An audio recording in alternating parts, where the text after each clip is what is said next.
How's it going, everybody? Cyclops with Paramount Cyclops here. I hope your morning is wonderful. I hope your night was restful. I hope that your day today is wonderful. And during this whole COVID thing, watching people struggle for the funding to ensure that they're okay and that their families are okay. You guys were struggling and you guys were trying to figure out how you were going to eat, how you were going to pay your rent. And yet here we have individuals like good old Scott Peterson. You remember Scott Peterson and other inmates. Well, they were getting bank. They were getting paid. All done from within the confines of prison. So let's read this from the Daily Mail. This is the largest and most significant taxpayer fraud in California history. From the Daily Mail. Deletionist Scott Peterson and Deletion Row inmates are among prisoners who were paid out more than $140 million in COVID jobless benefits in the most significant fraud on taxpayer funds in California history. I'm going to expand this so I can see it a little easier and you guys can see it a little easier. All right. Convicted deletionist, this is from the Daily Mail, by the way. Convicted deletionist Scott Peterson and Deletion Row inmates and thousands of other prisoners have together received more than $140 million in COVID unemployment benefits in the most significant fraud on taxpayer funds in California history, according to the state investigators. How nice. How nice. Yeah. What would you expect? They're inmates, they're prisoners. If there's a way to game the system or get around it, then they will. There's just a fact of life. A group of state and federal prosecutors on Tuesday warned that up to, and get this, $1 billion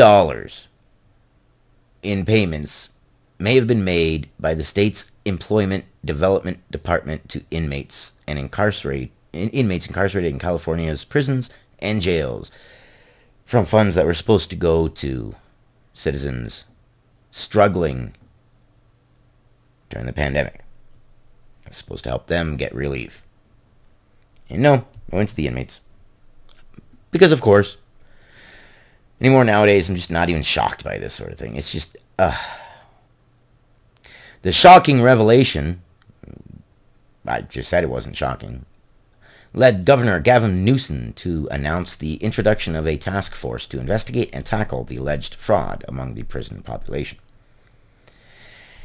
They basically pretty much had family members on the outside file the paperwork for them and things like that. And obviously put the money on their books, and their family members would keep some too. Under state law, claimants of the unemployment debit card must be actively seeking work and be available to accept unemployment. So what's the application from inside prison look like? Well, tried to go get a job in the kitchen, but a month ago I'd gotten busted stealing sugar from the kitchen, so they denied me working in the kitchen. Yeah, I don't know. And it's a debit card, so they didn't get it on the inside. It obviously was outside. It goes on a debit card. Someone on the outside uses the debit card, puts some money on the inmates' books, and keeps a little for themselves. Classic. In the 8 months since the pandemic began ravaging America and shuttered, much of the economy, the state has paid around $110 billion to jobless Californians. No, you paid $109 billion to jobless Californians and $1 billion to inmates.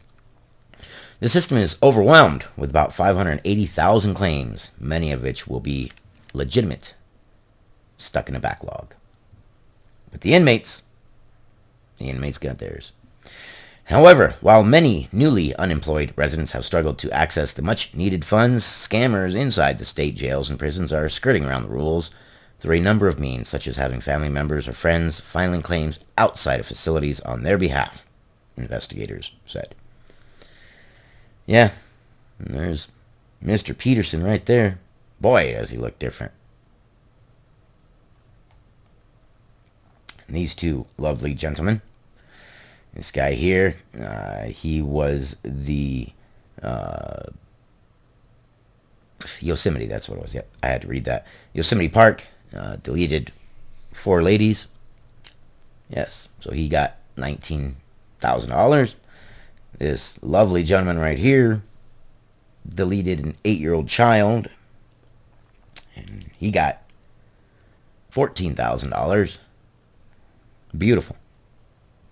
9 district attorneys and federal prosecutors described the scope of the inmate-related scams as the most significant fraud on taxpayer funds in California history, in a letter to Newsom Tuesday, according to the Los Angeles Times.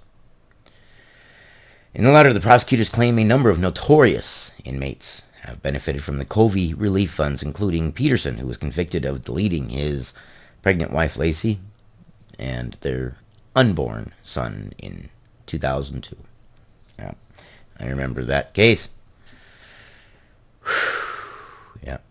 Another reported successful claimant is deletion row inmate Carrie Stainer. That's the Yosemite deletionist, serial deletionist. 4 women sitting in prison and getting paid while you're trying to figure out how to get meals. Lovely. Yeah. And then the other gentleman who had done horrible things to an 8-year-old in 2013. And, yeah. He did some very horrible things. Horrible, horrible, horrible things, which I can't read. And he got paid too. How nice. We struggle, and they get paid.